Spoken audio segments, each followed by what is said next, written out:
All righty, it is time for a brand new Flyers Daily for the 20th of February, 2025. Flyers Daily, as always, brought to you by Ticketmaster. Make more memories live. Jason Myrtetus, live and in the flesh with you today. Pumped up to be here, getting ready for the season to resume. When do the Flyers come back? I mean, Jesus, feels like it's been forever. Four Nations has been great, kind of defying what I thought, but the Flyers will return coming up this weekend. They will be in action on Saturday. We'll see one of the Four Nations performers, Connor McDavid, on Saturday night at Wells Fargo Center, 1 o'clock, Saturday afternoon, I should say, 1 o'clock at Wells Fargo Center when the Flyers resume against the Edmonton Oilers. Then it'll be back-to-back games against Sidney Crosby and the Pittsburgh Penguins, 7 o'clock on Tuesday and in Philadelphia, and 7 o'clock on Thursday in Pittsburgh. You can hear my voice is still a little weak. It's been a week since my last treatment. It was another rough one. They're all going to be rough. I've accepted that at this point. But we're pushing forward. And again, I can't say it enough. The thanks to so many people that are supporting me, helping me, the hockey community that's brought meals to my house for my wife and my family, just helping me when I need it most and giving me strength. The messages I've gotten from so many people, so many of you guys have been overwhelming, humbling, and know that they help me a lot. They really help me a lot. And they give me strength when perhaps I need more. And I still got a long way to go. But we're going to keep pushing and we're going to get our strength back and we're going to be ready to go and be at full tilt once again and be a maniac and do all the things that come with it. So I'm looking forward to that. Got to crawl through it a little bit here like Andy Dufresne and Shawshank Redemption to get to that good side. But we'll get there through persistence and taking it one shift at a time. So again, thank you to everybody. Real quick, we're going to get to some comments from Keith Jones from when I had him on back on Christmas Eve on the 24th of December, and also an appearance that he did yesterday on Anthony Gargano's show on PHLY Sports. And we're going to talk about what he said in those two instances and have a little conversation about it. But before we get to that, let's talk about Four Nations. The final tonight, Team USA versus Team Canada, 8 o'clock tonight on ESPN or ABC, one of those. And it has been, as you guys know, when I discussed it last on here, it wasn't something I was hugely in favor of because I don't like breaking up the season with a 2-week break where you have a certain amount of the top players involved and a lot of the other guys not involved. But I think there's a lot to learn from this tournament, and it's been way better than I expected. First of all, the reception from fans has been huge because it's done huge numbers. The game on Saturday between the U.S. and Canada, and for a plurality of reasons, when these two teams face off against each other, did huge numbers, 10.1 million. It's the biggest non-Stanley Cup final telecast since 2019. It did 9.35 million Canadians reached on Sportsnet and Sportsnet Plus. The numbers were just remarkable. And I was actually a little stunned by it. It's been a huge rating success. 10.1 million viewers across North America on Saturday night, an increase of 203% from the 2016 World Cup of Hockey. That makes it the most watched hockey game, excluding a Cup Finals game, since 2014. ESPN had an average of 4.4 million viewers and a peak of 5.2, and just enormous numbers for the NHL. Now, the key to this, and we'll see about what happens tonight. There's injuries, obviously, on both sides. Some key players are missing. And the final tonight, these two teams played their second game against each other, and they'll play the final tonight. But the key to this tournament, this round robin, is what the NHL can take from it. Now, why has it been such a huge ratings get? Why has it been so powerful on a break in the middle of an NHL season? Number one, it came the week after the Super Bowl, when traditionally the NHL and the NBA take a break, which makes no sense. And they do an all-star game, which is brutal. All-star games stink. There's no competitive nature. They tried adding $1 million in there. It doesn't matter. It stinks. The reason why this did great is because there's a hole in the calendar to put the best players in the world against the best players in the world. Do 3 fights in 9 seconds, the first 9 seconds of the game have something to do with it? Abso-freaking-lutely, because there's scar tissue. There's storyline. The countries on a political front right now are at odds. The U.S. anthem is getting booed in Canada. There's teammates playing against each other, whether it's Austin Matthews playing against Mitch Marner, 2 Toronto Maple Leaf players, 2 key players, Marner for Canada, Matthews for Team USA. The Kachuk brothers are a huge X factor.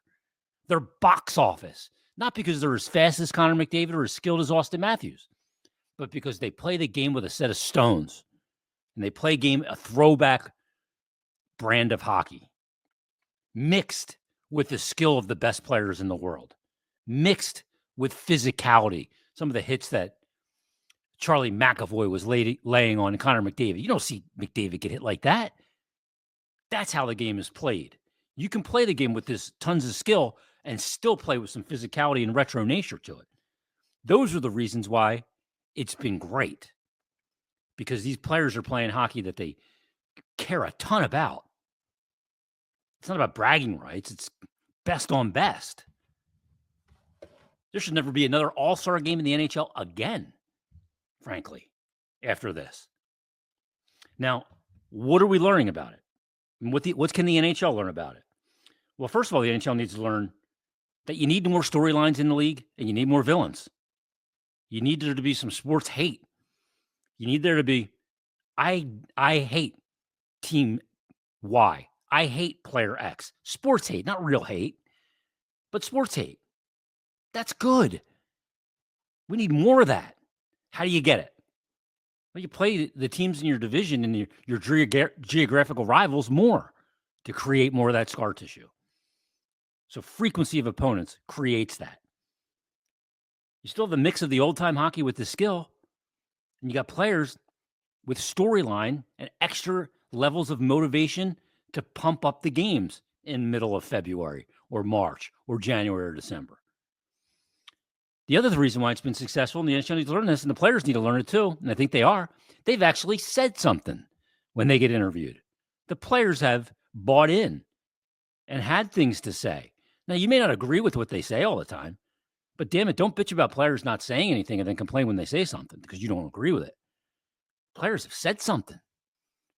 They said what they believe. You may not believe what they believe. That's fine. But they said something. It makes it compelling. Again, we should never see another all-star game again. Now, if the NHL can take these lessons of this Four Nations tournament, it will grow the game. I believe this tournament will grow the game in North America, in Canada, in the U.S. It will grow it internationally. So week after the Super Bowl, it's a very important spot on the calendar. The NHL needs to learn from this and take those elements. They should do focus groups and why people were intrigued by it and try and implement that into the everyday of the league. You can't do it to that degree all season long, 82 games. I get it. But you can learn a lot from this. Well, the NBA should learn something. Their all-star game was just a disaster last week. The NHL has been putting on this tournament and has grabbed a lot of eyeballs as a result. Now, you got to find a way to expand it because you can't exclude the Czech Republic players every year. You can't exclude the Germans and Leon Draisaitl. You got to find a way to expand it and include more of the best players from each country in the world. This is a start, and it's a good start. All right, let's get to Keith Jones. I want to play two things. First one we're going to play is Keith Jones when he appeared back on Flyers Daily back on December 24th. We were talking about the timeline with Michkov coming over and why the Flyers didn't go out this summer and grab a center for Matvei Michkov. So here's Keith Jones talking about the timeline of the rebuild and how it hasn't changed and why it hasn't changed. I think you guys have been really consistent in that message, yet people say, well, why aren't they? Michkov came over. Why didn't they get him a center? Well, the timeline hasn't changed, you know? Yeah. Well, you got to be careful. Like you don't necessarily want to sign the best available centerman. Mm. You want to sign the best centerman. Yeah. There's a big difference. A big difference. Yeah. See, so I had to think about my gears aren't working like normal right now, but yeah. You know, you get a lot in your mind. The but available sometimes is not Yes, the best. correct. And you're the looking best ranging available you end up being with for a long time. Yeah, that's who And you that- marry. Correct. But you want the best. Yeah. You don't want the best available. So Yeah, I know. there's a big difference. Yeah, there is. And no if question. that best available, and when you have money to spend is there, you have to make the right decision and not pay for that best available. You Jones- need the best. in today's NHL, 32 teams, cap parity, all of that, you better make sure that that guy's the right guy because it's unforgiving if you make a mistake. Maybe even more so now. Well, yeah, we've seen that. Right? All right, there's Keith Jones talking about landing the right player, not the best available player. Landing the best player, not the best available player. We're going to circle back to that element right after we hear Keith Jones. He was on yesterday on PHLY Sports with Anthony Gargano, my former radio partner, talking about how they're going to use the salary cap space they gained in the Frost and Farabee deal and moving forward. Here he is with Anthony Gargano. Yeah, we moved two players that are very popular in our locker room, and Morgan Frost and Joel Farabee. But it's all about the future for us in that regard. It's about, we brought in a younger player in Peltier that we think has the potential to turn into a decent National Hockey League player. He's showing promise this year. He's young. He's on a lower contract, which fits what we're trying to do right now. So excited to see what he can do. Kuzmenko, we get a free look at. He's unrestricted at the end of the year. He is an extremely talented player, though, and fun player to watch, and should be helpful on our power play and bring a few things to the table, and also offers him the opportunity to show us what he has if we want to keep him in the fold moving forward. Most importantly, we open up cap space, and we need to. We have to make the tough decisions, or it's really kind of what, in some regard, the Eagles have done. They've made tough decisions. They've let players go that were good players, were popular players, were still, in many cases, in the right spot in their career as far as their age, but they decided that they weren't going to be there if they got the opportunity to win the Super Bowl. We have to make the same type of decisions, and that kind of falls into that regard. It's unfortunately there are financial implications with certain contracts, and we just didn't want to go there. So I'm looking forward to seeing what we can do with that money in the future. Don't know if it's the near future or a little bit further down the road. When the right player presents himself, we want to be able to pounce and get that player. He ends that by saying, when the right player presents himself, we'll be in a position to pounce. The right player. So he says that twice. You don't get the best available player, the best available center. You get the best center. Now, a free agent class, you may go out and go, well, they got to get the best available center. They have the money to spend now. They can improve the team. What if the best available center is a guy like Ryan O'Reilly? When next year the best available center is Connor McDavid. I don't know if McDavid's going to get to free agency, but if you go out this summer and you get the best available center and it's Ryan O'Reilly, you didn't get the best center. And you can't make that mistake because you want to go right now. You can't make that mistake. The difference between being a team that's a perennial playoff team that's going to be competing for multiple cups is they wait for the right player, the best player. They don't do it just as soon as the best available player is there and they have money to spend. You got to be really careful. There's a huge difference in those two things. Go ahead and get the best center available. Maybe that's Mitch Marner this summer, if you even consider him a center. But next year, Connor McDavid's available. He's the best center. Difference in those two players. Now, I don't know if you can land them or what it takes, or you're going to pry them out of where they are, all that stuff. That's all part of the equation. One other thing that Keith Jones said, and I don't think it was by accident, he cited Howie Roseman. And Jonesy's been in this town a long time. Done a lot of radio shows with Angelo, talking about the Eagles. And he's no shrinking violet when he comes to the other teams and why they're having success when you look at the Eagles.